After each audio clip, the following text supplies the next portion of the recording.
السلام عليكم. في الوقت اللي فيه جيمس جان احتكر كل أعمال عالم دي سي ومبقاش قدامنا حاجة نتابعها، والجو بقى كئيب ومفيش شغف وحماس زي الأول. في الوقت ده مبقاش قدامنا غير حاجة واحدة بس، وهو الأنيميشن، المكان اللي فيه دي سي بتعرف تقدم القصص بتاعتها من غير ضغط وتدخلات من الاستوديو. فبنشوف أفلام جامدة زي الفيلم اللي هنتكلم عليه النهاردة، اللي هو أحدث أعمال دي سي الأنيميشن وسابع أفلام العالم الجديد تومورو فيرس. بس طبعا قبل ما نبدأ الكلام اتأكد إن أنت مشترك في القناة ومفعل جرس التنبيهات عشان يوصلك كل جديدنا. طبعا متنساش اللايك الجميل عشان ده فعلا بيساعد. معكم محمد وليد، ويلا بينا نشوف مع بعض ريفيو فيلم ليجند اوف سوبر هيرو.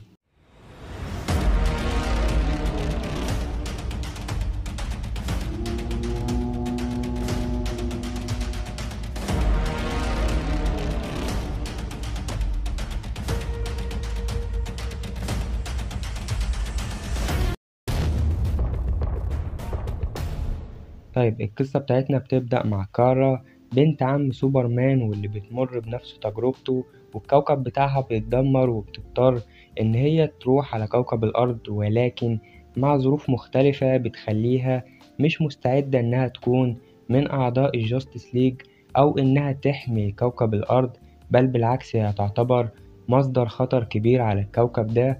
وده طبعا من رأي باتمان، واللي هو أكيد صح، ولكن سوبرمان ابن عمها بيديها فرصة تانية، بس مش في الوقت ده، ومن خلال تقنية حديثة جدا بينتقلوا للقرن الثالث، واللي فيه فريق أبطال اسمه ليجين اوف سوبر هيرو، وهم دول النسخة المستقبلية من الجاستس ليج.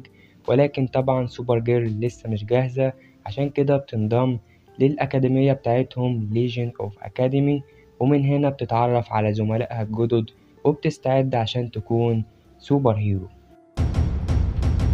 بالنسبة للعالم لسه بيبدأ، لسه ما شفناش فيه تجمع لأعضاء الجاستس ليج، ففكرة إن أنت تشوف القفزة الزمنية الكبيرة دي تعتبر حركة جريئة ومخاطرة كبيرة، ولكنها كانت في محلها. وشوفنا في الفيلم ده تقديم شخصيات أول مرة نشوفها من بره الكوميكس وبقدرات غريبة، ولكن في الآخر الشخصيات دي اتقدمت بشكل كويس، وخصوصا شخصية سوبر جيرل واللي كانت في المكان المناسب ليها. دايما كنت بشوف الشخصية دي إنها مجرد نسخة نسائية من سوبرمان مش أكتر، ولما بتكون موجودة مع الجاستس ليج مبيبقاش ليها لازمة، ولكن في الفيلم ده كان لها دور وكانت مقبولة جدا، خصوصا مع الشخصيات الجديدة اللي ظهرت، وخصوصا مع برينياك 5، حفيد واحد من أقوى الأشرار في تاريخ دي سي، واللي ما كنتش مطمنله في الأول أكيد، ولكن بعد كده اتفاجئت لما شفت دوره المؤثر على أحداث الفيلم بشكل إيجابي مش سلبي زي ما كنت مفكر. وأكيد مستني إن أنا أشوفه أكتر قدام. غير كده بقية الشخصيات بالرغم من قدراتهم الغريبة اللي تبان ملهاش لازمة، بس في الآخر استفدنا من كل شخصية منهم في المشاهد الختامية وفي مشاهد المعارك. وطبعا الجانب الشر في الفيلم كان من أهم مميزاته، وهي منظمة الدارك سايكل، واللي كانت موجودة من بداية الفيلم في القرن التاني لحد ما وصلنا للقرن التالت. وده طبعا خلى عندي فضول إن أعرف مين دول وإزاي موجودين لحد دلوقتي ومين القائد بتاعهم. وطبعا بعد التساؤلات دي كلها كان لازم النهاية تكون ملحمية ومفاجأة، بحيث إن احنا ما يبقاش ناقصنا حاجة. وفعلا نهاية الفيلم كانت مرضية جدا بالنسبة لي، وده اللي خلى تقييم فيلم ليجن اوف سوبر هيرو 8/10. بص، هو أي نعم عالم تومورو فيرس مش بادئ بشكل قوي قوي زي عالم النيو 52، ولكن البداية بتاعته كانت حلوة ومتنوعة جدا. شفنا فيها أبطالنا في أكتر من فترة زمنية مختلفة، مرة في الماضي ودلوقتي في المستقبل. شفنا ألغاز في مدينة جاثام وألغاز تانية في الفضاء، وشفنا في العالم ده أكتر من نهاية ملحمية. وغير كده شفنا شخصيات أول مرة تطلع بره الكوميكس زي آدم سترينج والشخصيات اللي ظهرت في الفيلم ده، وده اللي خلى سقف توقعاتي يعلى مع العالم ده، وأكيد مستني منه أكتر قدام. غير كده خلينا نتكلم عن الفيلم بحرق أكتر. طبعا ما نقدرش نقفل الحلقة من غير ما نتكلم عن مشهد ظهور برينياك في الآخر، وهو بيشرح الخطة بتاعته وإزاي عرف يعمل منظمة الدارك سايكل وإزاي وصل بيهم لحد هنا.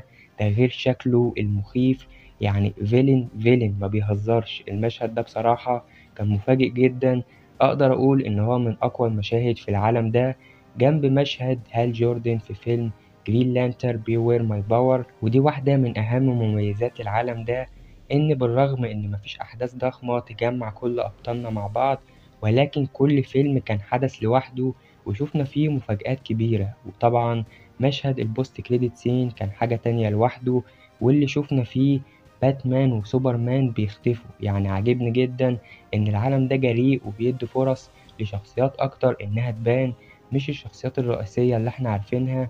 ففي فرص أكتر اللي احنا نشوف شخصيات زي آدم سترينج، سوبر جيرل، وجرين لانتر جون ستيروس. فواضح إن احنا هنقضي وقت أكتر مع الشخصيات دي، وهنشوف شخصيات تانية قدام.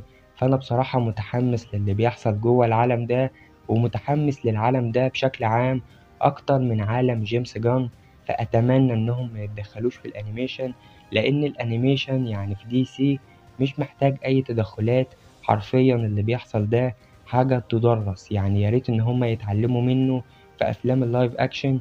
فأتمنى إن اللي بيحصل في دي سي دلوقتي في التعاون مع أمازون ما يأثرش على مستوى الأفلام دي قدام. وطبعا ده كان مجرد رأيي في الآخر عن الفيلم، اللي فعلا كان جامد جدا وخلاني متحمس للأفلام اللي جاية من عالم توموروفيرس، اللي ممكن يكون بدأ بشكل هادي، ولكن مع الوقت الأفلام بدأ مستواها تتحسن.